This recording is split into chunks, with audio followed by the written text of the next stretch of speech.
Let's learn Igbo tenses. Simple past tense.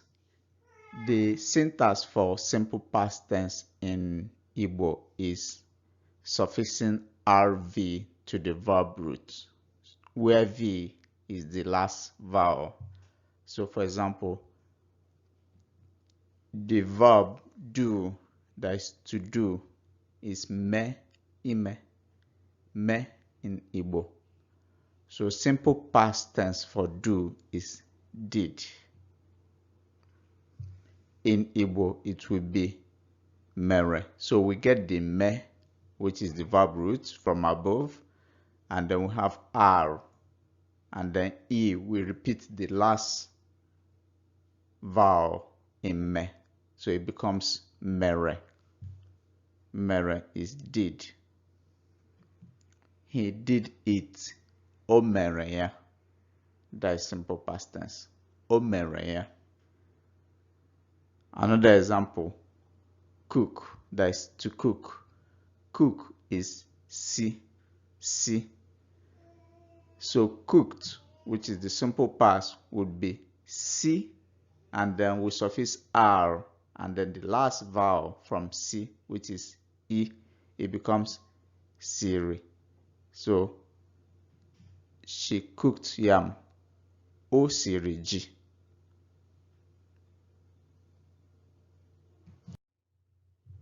Simple past tense. Here we're looking at the simple past tense in the negative. So instead of saying do, we say did not do. The syntax in Igbo is to suffix GHI to the verb root.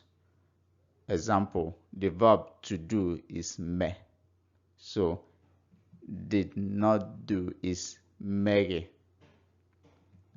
He did not do it. Omegeya. The second example is cook. Cook is si. So did not cook. Did not cook is sige. She did not cook yam. Osige ji. Osige ji. Simple present. The syntax for simple present is to prefix the verb root with na-a. That's na-a-a. This is called auxiliary verb in Igbo.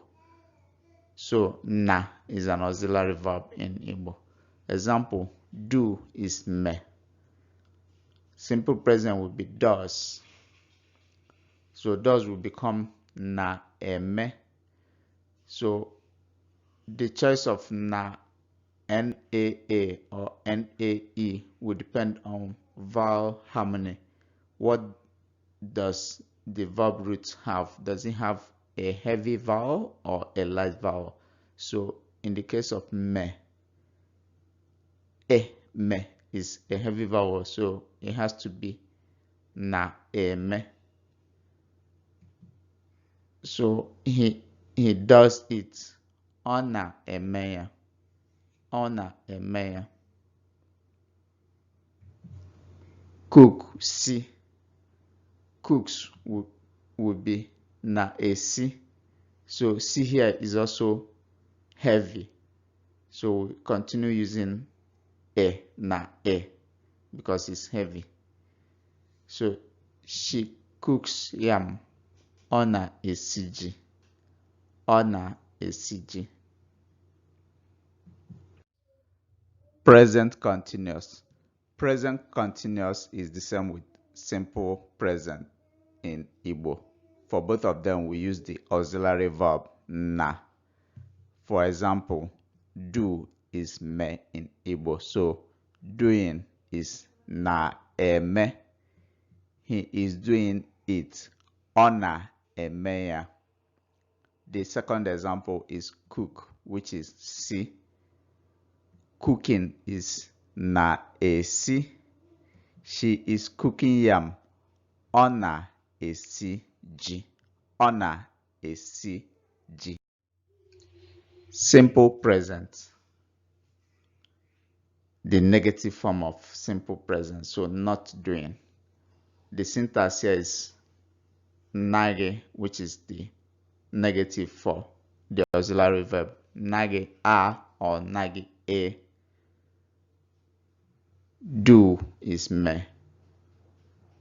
Does not do, nage eme. So he does not do it, or nage eme ya. Cook is si. Si is heavy. So does not cook, nage esi. She does not cook yam, or nage esi ji. Present continuous, the negative form. So the syntax here is nage a or nage a. That is the negative auxiliary verb for na. Example with the verb do. Do is me. Not doing is nage eme. He is not doing it, or nage eme ya. Cook is si. Not cooking, nage esi. She is not cooking yam, or nage esi ji, or nage esi ji. Future tense. For future tense, the syntax is ga, a, or ga, a. Ga here is an auxiliary verb. This is the second auxiliary verb we are seeing in this lesson. Earlier we saw na.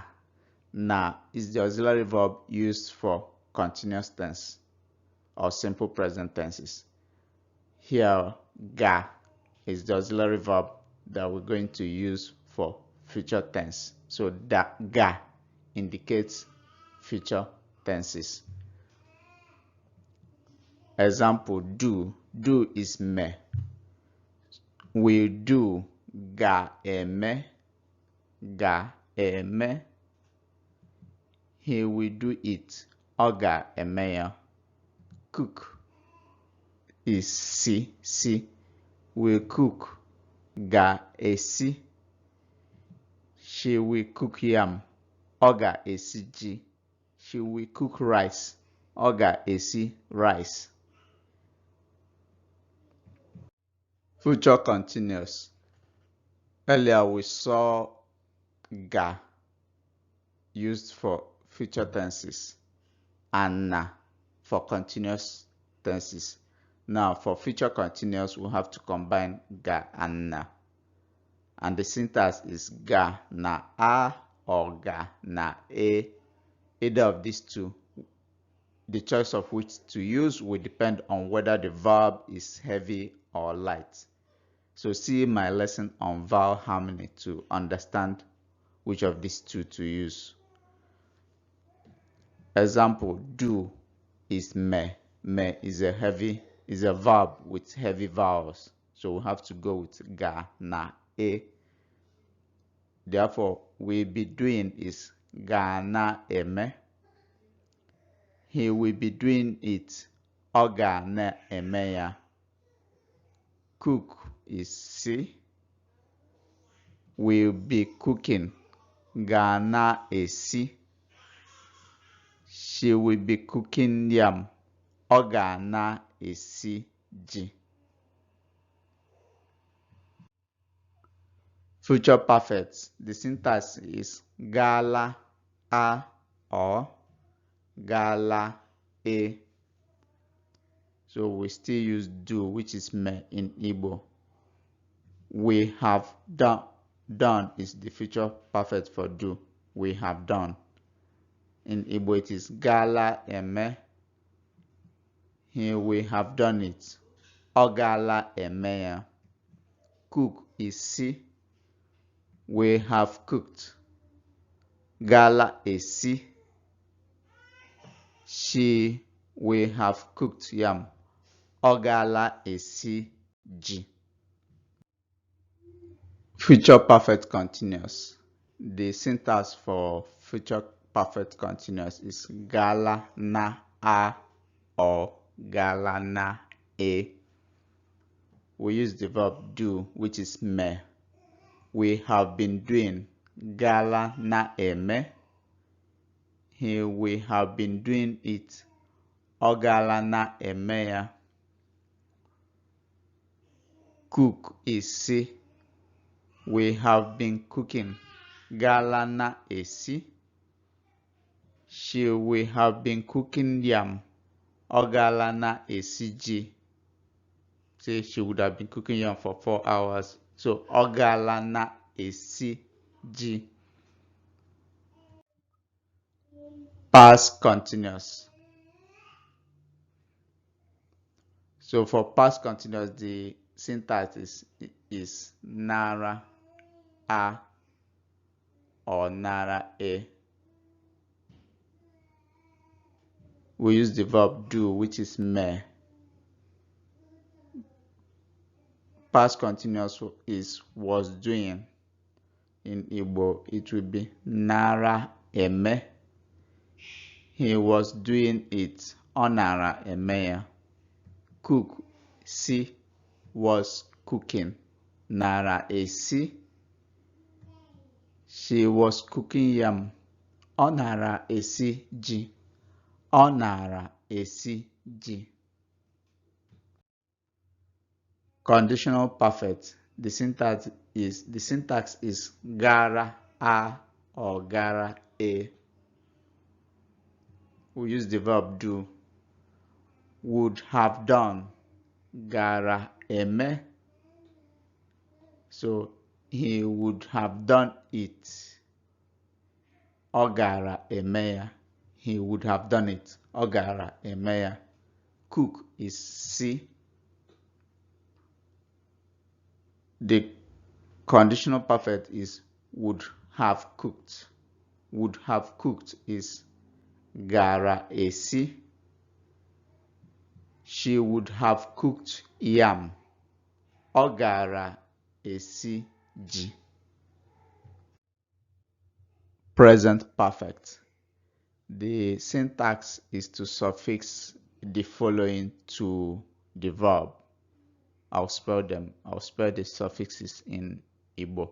So you suffix a, le, a, or you suffix e, li, a, or you suffix o, le, a, or you suffix o, le, a.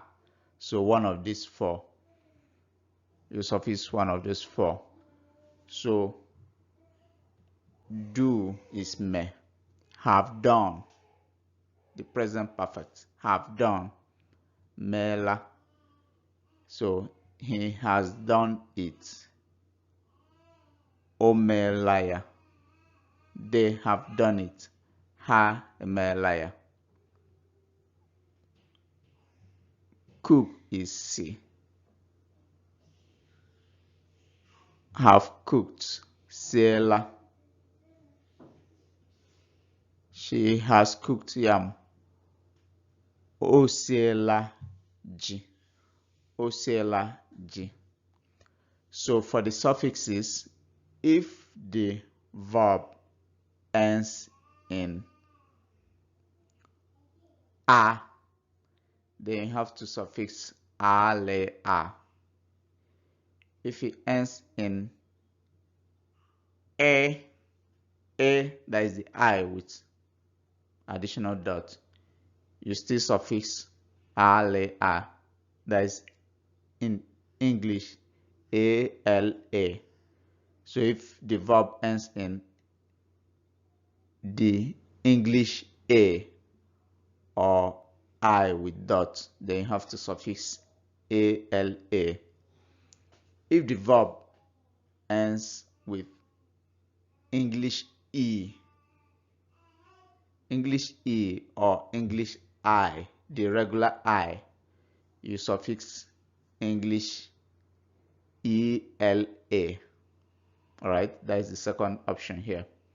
If it ends in English E or English I, you suffix the second option. That is, you suffix ELA, that is English ELA. If the verb ends in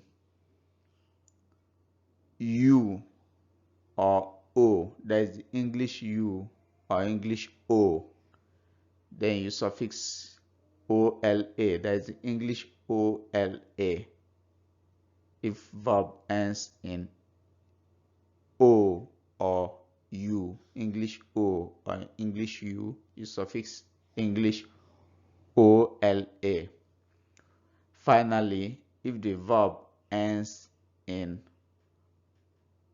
or, that is the English O with dot, and or if it ends in O, that is the English U with dot. So if it ends with R or O, that is O and U with dot. If it ends with O and U with dot, then you suffix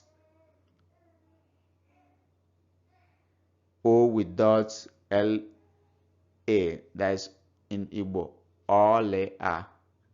That is the last option here. You suffix or le a if your verb ends in or O to form your perfect present. Okay? Thank you for watching. Pardon.